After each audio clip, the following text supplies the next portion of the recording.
Everyone, welcome back to Talk English Hub. आज हम एक चैप्टर शुरू करने जा रहे हैं जिसका नाम है द एड्रेस। ये चैप्टर जो है ये मार्गा मिंगो ने लिखा है।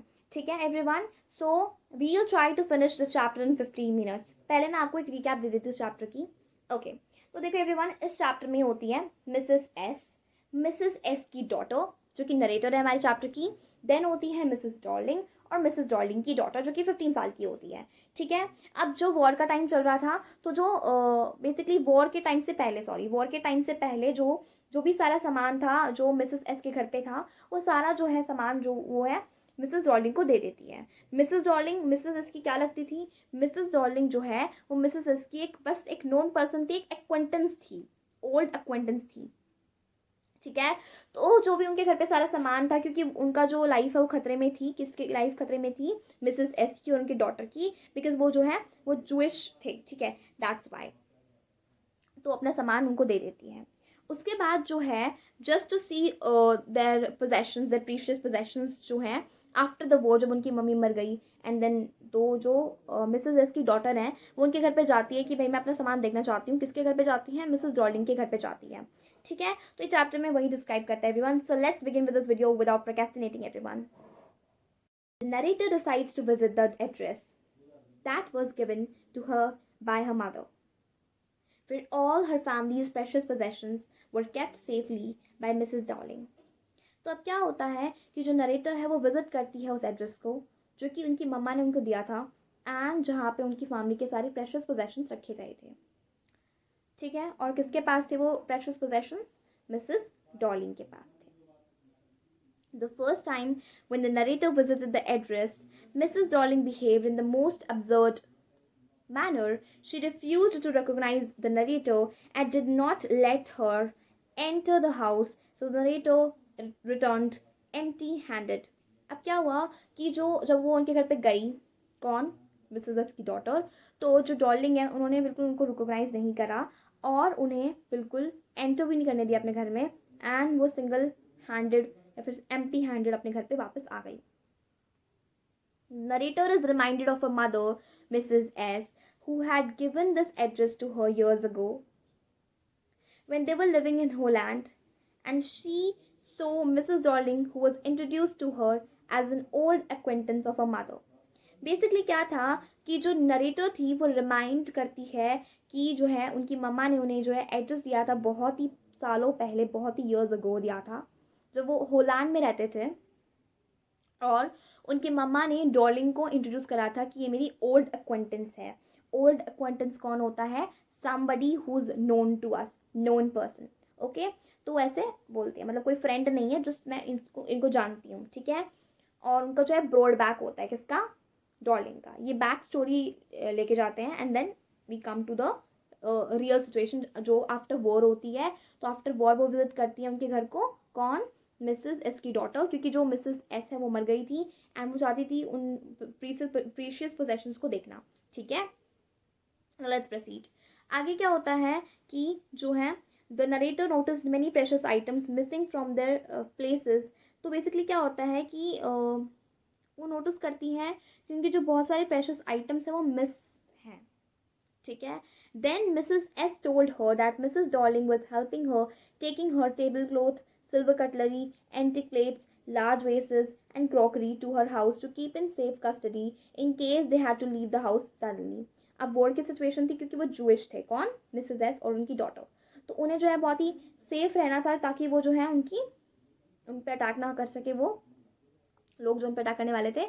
तो मिसेस डॉर्लिंग ने बोला कि ठीक है, मैं आपका जो सामान है वो अपने पास सेफली रख लूँगी, तो आप मेरा अभी जो क्रॉकरी है, सिल्वर कटलरी है, एंटीक प्लेट्स है, सब कुछ मुझे दे दो। ठीक है, मैं अपने अंदर अपने घर पे कस्टडी में इनको रखूंगी। ठीक है, तो उन्होंने उनको दे दिया कि ठीक है आप हमारे सामान को रख लीजिए, आप बहुत ही अच्छी इंसान है, ठीक है आप हमारे सामान को रख लीजिए।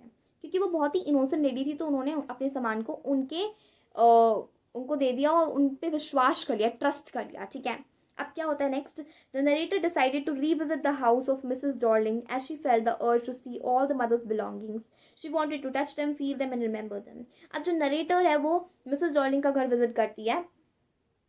ठीक है, तो क्योंकि वो चाहती थी कि उन्हें टच करना चाहती थी, उन्हें फील करना चाहती थी, उन्हें रिमेंबर करना चाहती थी, तो वो इसलिए फिर से उनका जो घर है वो विजिट करती है। पहले तो वो कर चुकी थी जिस टाइम पे जो मिसेस डॉर्लिंग है उन्होंने उनको बिल्कुल रिकॉग्नाइज नहीं करा, उन्हें एंटर नहीं करने दिया घर में, तो फिर से ट्राई करती है उस घर को विजिट करने के लिए एंड वो जाती है।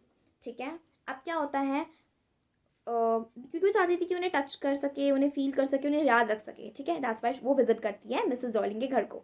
अब क्या होता है, on her second visit to 46 Marconi Street she could get entry into the house as Mrs Dorling 15-year-old daughter opened the door. Her mother was not at home.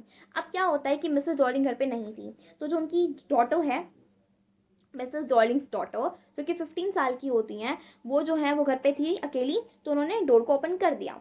ठीक है, फिर क्या होता है, तो girl led her to the living room where the narrator's dismay things belonging to her mother were arranged in a bad manner. तो जो भी चीज़ें जो कि नरेटर की मदर से बिलोंग करती थी, वो सारी चीज़ें बहुत ही गंदे तरीके से बैड मैनर में रखी हुई थी वहाँ पे। ठीक है, तो वो कहाँ पे, लिविंग रूम में, उनके लिविंग रूम में गई थी पहले वो। ठीक है, फिर क्या होता है, Mrs Darling's daughter innocently told the narrator that they were using all the antique plates, crockery and cutlery. तो वो बहुत ही इनोसेंटली उन्हें बताती है कि उन्हें तो पता नहीं था कि उनकी मम्मी जो है चोरी करके लेके आई है सारे सामान को, तो इसीलिए वो जो है उन्हें बहुत ही इनोसेंटली बता रही थी कि ये हमारी कटलरी है, ये हमारी क्रॉकरी है, ठीक है, ये हमारी एंटिक प्लेट्स हैं।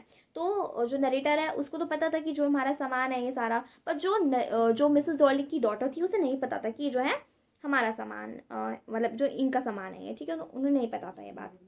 नेक्स्ट क्या होता है कि the narrator took an impulsive decision to leave everything behind as the precious objects owned by her mother had lost their value. Also, these objects associated with her mother were now in strange surroundings. तो बहुत ही impulsive सा decision लेती है वो कि मुझे यहाँ से जाना है, क्योंकि उन्हें पता चल गया था कि जो उनकी मदर की जो वो बिलोंगिंग्स थी उनकी कोई वैल्यू नहीं है अभी, क्योंकि वो चीज़ें जो है बहुत ही स्ट्रेंज सराउंडिंग में रखी गई हैं, और जो है वो नहीं चाहती थी कि अब वो अपनी मम्मी की जो याद है वो रिवाइव करे उन मेमोरीज को, ताकि उनको अपनी मम्मी को मिस करना पड़े। वो नहीं चाहती थी अपनी मम्मी को मिस करना, ताकि वो भूल जाए उन सब चीज़ यादों को, तो इसलिए चाहती थी कि अब मैं यहाँ से चली जाऊँ। ठीक है, अब क्या होता है, the narrator decided to forgot her past as it brought back bitter memories. वो चाहती थी कि मैं अपने पास को भूल जाऊँ, क्योंकि बहुत ही बिटर मेमोरीज मेरे सामने लेके आता है। ठीक है, तो फिर नेक्स्ट क्या होता है कि her mother was no more there to revive the pleasant memories. So उनकी मम्मा वहाँ पे नहीं थी। क्यों? उनकी मम्मा बिकॉज यहाँ वहाँ पे नहीं थी, तो वो नहीं चाहती थी रिवाइव करना उन प्लेजेंट मेमोरीज को। वो चाहती थी कि जो है अब मैं अपनी फर्दर लाइफ को कंटिन्यू करूँ और इस एड्रेस को भूल जाऊँ, जो क्या था 46 मार्कोनी स्ट्रीट एड्रेस को मैं भूल जाऊँ। मुझे इस एड्रेस को अब याद नहीं रखना है। क्यों याद ही रखना है? क्योंकि वो चीज़ें जो हैं बहुत ही टेस्टलेस मैनर में अरेंज करी गई थी, जो कि नहीं चाहती थी कौन, मिसेस एस की डॉटर, उन चीज़ों को अब याद करना या उन चीज़ों से अपनी मदर को याद करना। ठीक है ना, अब क्या होता है, the narrator walked out of Mrs Darling's house. तो नरेटर डिसाइड करते हैं कि मैं इनके घर से चली जाती हूँ, बिकॉज मेरा कोई मतलब इनके घर से है नहीं, and I will forget their address as well. Deciding that she would never come back to this house. वो डिसाइड करते कि कभी भी मैं इस घर पे अभी नहीं आऊँगी, क्योंकि मुझे ये घर बिल्कुल अच्छा नहीं लगा, क्योंकि इन्होंने हमारी चीज़ों का गलत इस्तेमाल करा, हमारी फीलिंग्स के साथ खिलवाड़ करा, है ना। तो और वो नहीं चाहती थी अपनी मम्मी को अब याद करना, बिकॉज वो जो है उनके लिए बहुत ही एक डिस्ट्रेस सिचुएशन होती है, because obviously she had lost her mother and also she was unhappy about all of the things, and then she decided she would never come back to this house to see or take away her family's possessions.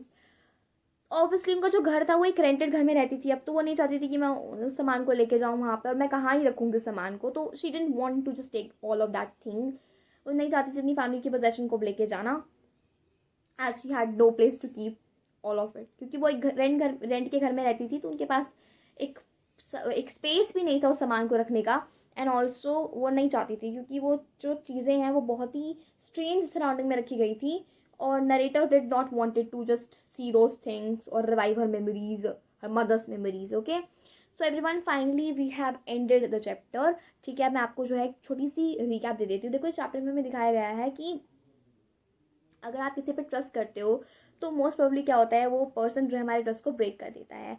तो वही यहाँ पे होता है। Mrs Darling पे उनकी मम्मा ने, किसकी मम्मा ने, मिसेस एस की डॉटर जो थी, उनकी जो मम्मा थी मिसेस एस, उन्होंने मिसेस डॉर्लिंग पे ट्रस्ट करा, ऐसे समझ के कि जो है वो उनकी सच में मदद करना चाह रही हैं, पर इन एक्चुअल वो क्या करना चाह रही थी, इन एक्चुअल वो उनको लूट basically she was looting those people, वो उनको लूट कर रही थी, एंड शी वॉज जस्ट